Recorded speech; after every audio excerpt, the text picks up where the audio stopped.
Welcome to Expo App Development Overview.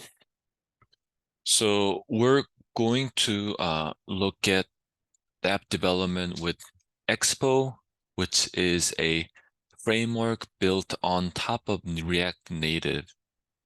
So you may be wondering what React Native is. React Native allows you to build mobile apps using JavaScript and React. Therefore, you can leverage the same code for both iOS and Android platforms.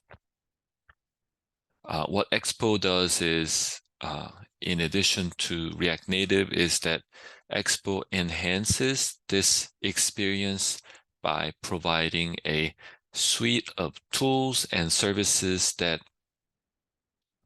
really streamline the development process. So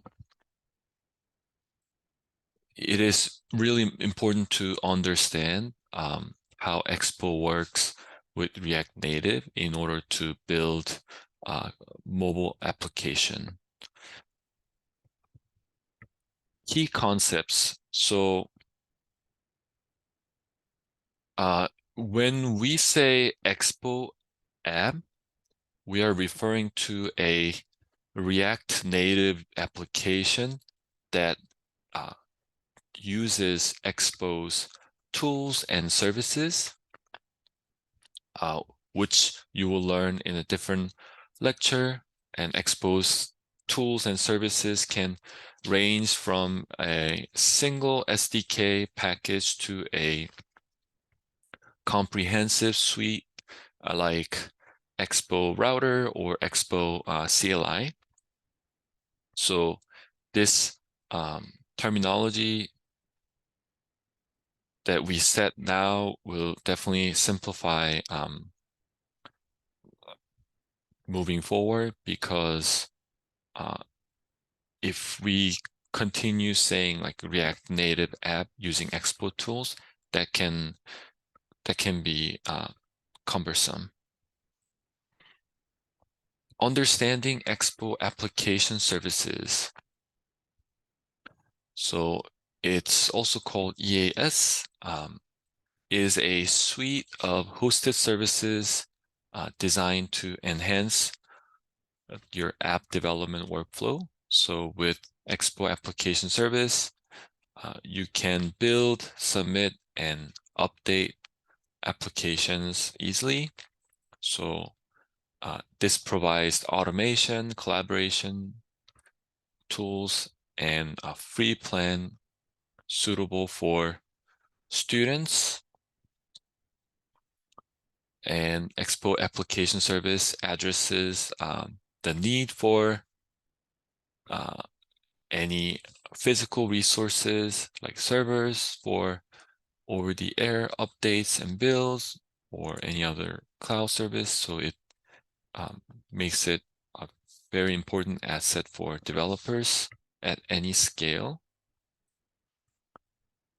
So setting up development environment setup, setting up the development environment with Expo is rather straightforward. You don't need to use GitHub to use Git, but it will make everything easier since it's recommended. And just remember that Expo project is a React Native app, so as long as you can set up React Native, like you can still set everything up. You're not restricted from any using native build tools or other services. Continuous native generation. So continuous native generation allows your native projects to be generated on demand. When we mean by native projects, it will be like a native iOS and native Android. So this is similar to how node modules are generated from your package.json. And this approach definitely simplifies upgrades and project maintenance, allowing for easier implementation of complex features and adjustments. Local versus cloud-based development. Because Expo offers multiple variety of tools, you can still opt for local development where the developer will handle builds and updates on their machine, or it's possible to choose cloud-based development using EAS build. Each has its benefits, and that choice can depend on project needs, collaboration requirements, or personal preference. Core development loop. So the core development loop in Expo app development involves writing and running JavaScript code, updating application configuration, and modifying native project configurations, or installing libraries that necessitate native code changes. And this process that is iterative, it is crucial to developing, testing, and refining app. And this is a diagram that the Expo website provides. So you can see that there's write JavaScript application code. Then you will see the change reflected in your app. If you if you update app config or config plugins, which we will talk more about in a different lecture, and the Expo will determine whether the change impact the native project or not. If it doesn't, then you can see the change right away. If it does, then it will just create a new development build. And if the build is happening locally, then depending on whether continuous native generation is used or not, if it's used, then you run pre-build npx expo pre-build clean, and then create a new development build with npx expo run. So we will definitely revisit after we cover more concept in a subsequent lecture. Creating development builds. So this is important because you want to create development builds to test your app's native functionalities. And these can be generated locally on your machine or via EAS build in the cloud.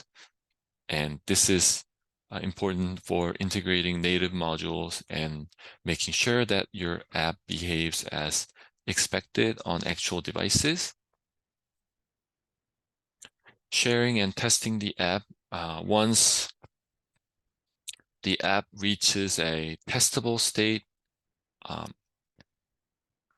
I guess this applies to web application, like other types of software. It is important to share the app with testers or stakeholder. So using EAS, it's possible to distribute the app internally. So this allows for real-world testing and feedback.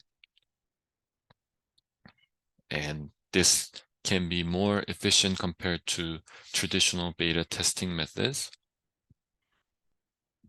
Releasing the app, when you're ready to launch the app, you can use EAS submit And this EAS Submit simplifies the process of releasing your app on the Google Play Store and Apple App Store. Monitoring and updating the app. So after launch is done, it is important to monitor app's performance and user experience. So it is possible to add tools like Sentry and other analytics services to help track apps stability and user engagement. And with Expo updates, which we will talk in a different lecture, it is possible to deliver instant updates to users so that users have the latest version always. Thank you for listening.